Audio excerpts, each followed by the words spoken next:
많은 사람들이 자기의 그 장례가, 많은 성도들이 자기의 장례가 축제였으면 좋겠다라는 이야기를 많이 해요.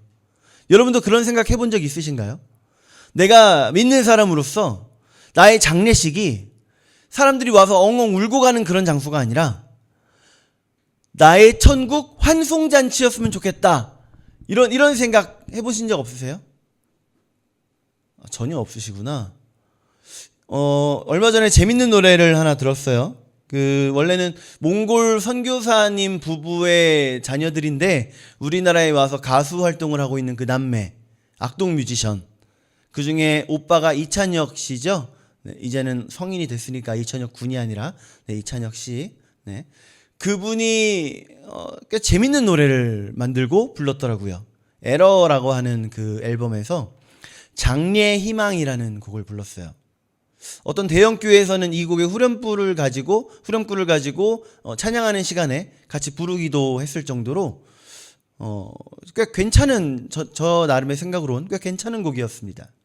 원래 우리가 CCM이라고 하면 그 의미가 있어요. Contemporary Christian Music. 그래서 현대의 그리스도인들이 넓게 부르는 노래, 그러니까 기독교적인 사상이 담겨있는 노래, 그 정도로 이해하면 되는 겁니다. CCM은. 그러니까 이 장례희망이라고 하는 곡 안에 이찬혁이라고 하는 성도의 신앙이 담겨있는 거를 들은 거예요. 너무 멋있었어요. 자기의 장례식장에서 할렐루야 하는 소리가 나오기를 원하는 거예요. 여러분 한번 집에 가는 길에 한번 들어보세요. 못 들어보셨으면 한번 들어보세요. 나름 추천할 만합니다. 찬양이라고 하긴 좀 뭐하지만 그래도 꽤 기독교적인 세계관, 죽음에 대한 그 관점이 잘 드러나 있습니다. 그런데 아무리 그래도 죽음이라고 하는 거 슬프죠. 슬픔 아니에요? 저도 엄연히 목사로서 저희 아버지가 돌아가셨을 때 마음에 다짐했어요. 우리 아버지의 장례식장은 슬픔의 자리가 아니게 하겠다. 그래서 저나 저희 누나나 저희 가족들은 웬만하면 울지 않았어요. 근데 이게 믿음과 상관없이 내 사랑하는 사람과 오랜 시간 나와 함께한 사람과 이제 헤어져야 한다라는 그 사실 하나만으로 슬퍼요. 이건 어쩔 수 없는 슬픔입니다. 오늘 본문에 아주 큰 슬픔에 빠진 사람이 등장을 하죠. 누구예요? 아브라함. 오늘 본문에는요, 아브라함의 아내 누구요? 사라가 죽은 그 장면입니다. 아브라함과 사라가 언제부터 부부의 연을 맺었을까요? 언제부터? 알 수가 없어요. 성경에 나오질 않아요. 그래서 우리가 알 수가 없어요. 그냥 우리가 추측할 수 있는 건 성경에 아브라함이 등장하는 게 75세라고 했죠. 우리가 창세기를 계속 보면서 이야기를 했었어요. 75세에 아브라함이 등장을 합니다. 그런데 그때 이미 사라와 결혼해 있는 상태였어요. 그리고 그러면 75세 이전에 이미 결혼했다는 얘기죠. 성경이 나오는 많은 그 믿음의 선진들이 20대에서부터 40대 사이에 결혼을 하는 걸로 봐서는 최소한 80년 이상을 결혼 생활했다라는 거예요. 최소한 80년. 80년이면 지금 제가 살아온 세월의 2배예요. 엄청난 왜 놀래요? 2배가 넘네요. 제가 아직 30대니까. 2배가 넘네. 왜요? 다들 표정이 왜 그래? 자, 아무튼 그 긴 시간을 지금 함께 살아온 사라가 죽은 거예요. 아브라함에게 있어서 사라라고 하는 사람은 어떤 사람이었을까요? 아브라함에게 있어서 사라. 너무나도 고마운 사람이었고 동시에 너무나도 미안한 사람이었어요. 자, 아브라함은 하나님의 말씀을 들었어요. 갈대아 우르에서 하란으로 갔죠. 하란에서 하나님의 말씀을 듣고 하란을 떠났어요. 무슨 말씀 들었어요? 너의 본토, 친척, 아비 집을 떠나 내가 내게 지시할 땅으로 가라. 이 말씀 들은 거 누구라고요? 아브라함이에요. 그런데 사라가 들었어요? 사라 안 들었어요. 단지 사라는 아브라함이라고 하는 자기의 남편 그 한 사람만 믿고 생전 처음 보는 땅으로 간 거예요. 그때 당시는 지금 우리 이 시대처럼 뭐 치안 그런 거 전혀 없는, 경찰 그런 거 전혀 없는, 그냥 내 고향 집을 떠나면, 그 동네를 떠나면 다른 족속으로 하여금 나 좀 약탈해 주세요, 나 좀 공격해 주세요 하고 그러고 돌아다니는 거나 마찬가지인 거예요. 그런데 그 먼 거리를 아브라함만 믿고 떠났던 사람, 얼마나 고마워요. 저도 제 와이프한테 정말 고맙습니다. 가끔 입으로 이거 말로 좀 까먹어서 그렇지 정말 고마워요. 자, 그러면 아브라함에게 있어서 사라라고 하는 사람, 어떤 사람이었을까요? 또 너무 고맙지만 동시에 어떤 사람이었다고요? 너무 미안한 사람. 두 번이나 같은 일이 있었어요. 우리 이미 창세기를 계속 보면서 지나쳐 온 거예요. 애굽으로 내려가고 해서 애굽으로 들어갔던 적이 있어요. 애굽 들어갈 때 사라한테 어떻게 해달라고요? 나를 뭐라고 이야기해달라? 오빠. 자, 다시 올라갔다가 그 다음에 이제 해쪽 속의 땅, 지금 있는 그곳으로 갈 때 아비멜렉에게 내가 너의 누구라고 얘기를 해달라? 오빠. 남편을 남편이라 부르지 말고 오빠라고 해달라. 배신 아니에요? 이거 배신 아니에요? 자기 살겠다고 남편이 아닌 게 돼버리는, 이거 배신 아닙니까? 근데 심지어 바로 왕이 사라를 데려갔어요. 결혼하려고 데려갔어요. 아비멜렉이 사라를 데려갔어요. 결혼하려고 데려갔어요. 그러면 데려가려고 할 때만이라도 이거 이젠 안 되겠다, 말해야 되겠다고 멈춰야 되는 게 정상 아닐까요? 멈췄어요? 안 멈췄어요. 그래서 사라한테 아브라함은 정말 미안했을 겁니다. 깨닫고 나서. 아브라함에게 있어서 사라는 너무나도 고마운 사람이고 너무나도 미안한 사람이었던 거예요. 그런데 이 아브라함이라고 하는 사람, 그런 사라를 지금 잃은 슬픔에 빠져버린 겁니다. 그러면 오늘 우리가 이 본문, 이 말씀을 통해서 무엇을 봐야 할까요? 아브라함은 지금 슬픔에 빠져 있어요. 슬픔에 빠져 있다가 그 장막에서 나와서 그 동네 햇사람들을 향해 외치는 겁니다. 이야기하는 거예요. 나 지금 너무나도 슬퍼. 그러니까 너희도 내 슬픔을 알아줘 라고 말을 하는 게 아니라 오히려 그 장막을 나선 아브라함은 의연해집니다. 의연해져요. 슬픔을 마치 그 장막에 놔두고 온 것처럼 너무나도 의연한 모습으로 나와요. 우리가 무엇을 볼 것인가? 본문을 통해 뭘 볼 것인가? 아브라함, 와 대단하다가 아니라 너무나도 고맙고 미안했던, 너무나도 소중한, 너무나도 사랑했던 그 사라에 대한 그 슬픔 속에서, 너무 큰 슬픔 속에서 아브라함이 어떻게 행동했느냐, 그걸 봐야 될 것 같아요. 우리 읽어서 알고 있죠. 아브라함이 사라의 시신을 안고 슬퍼하다가 해쪽 속 사람들에게 사라의 매장지를 요구합니다. 내 아내를 매장할 그 매장지를 요구하는 거예요. 그래서 해쪽 속 사람들이 뭐라 그래요? 아브라함에게 아무 걱정하지 말고 아무데나 선택해서 장사하십시오. 우리 중에 그 누구도 막지 않을 겁니다.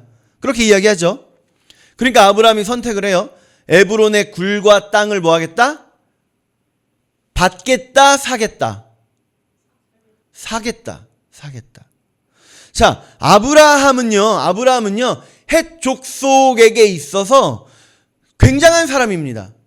아비멜렉, 그 나라의 왕이었던 아비멜렉조차도 아브라함을 함부로 할 수 없는 그런 사람이 아브라함이었던 거예요.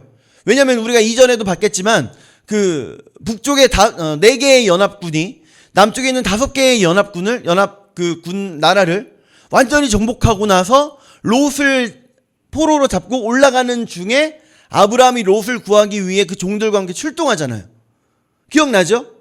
단에서 만나서 그 4개의 국가의 연합 그 군대를 어떻게 해요? 이기고 롯을 비롯한 포로들과 그 약탈물들을 찾아오잖아요. 즉 아브라함이라고 하는 한 사람의 군대가 4개의 거대한 나라, 5개의 연합군도 이길 수 없었던 그 4개의 거대한 나라의 연합군을 이기고 온 거예요. 그걸 아비멜렉도 알고 있어요. 그러니까 함부로 건들 수 없는 겁니다. 그런 상태의 아브라함이다 보니까 모든 사람이 아브라함을 높이고 대단하다고 여기던 그런 곳이에요. 그냥 아브라함이 해쪽 속 사람들 모여라 하면 모이고요. 내 매장지 하나 내놔라 하면 내놓는 겁니다. 그런데 아브라함은요, 뺏지 않았어요. 뺏지 않았어요. 돈을 주고 내가 사겠다. 오늘 제목이 슬픔은인데요. 아브라함은 나의 슬픔을, 자기의 슬픔을 상대방에게 강요하지 않았습니다. 강요하지 않았어요. 내 슬픔은 강요될 수도 있기 때문에 장막에다 놔두고 나와서 의연하게 이야기하는 겁니다. 아무리 그래도 인간인데 놔두고 온다고 정말 놔두고 와줘요? 안 되죠. 아브라함은 또 내 슬픔을 상대방에게 강요하지 않았기 때문에 슬픔을 이용하지 않았어요.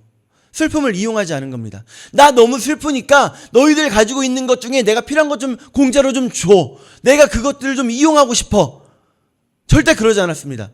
너희의 밭을 나에게 팔아라.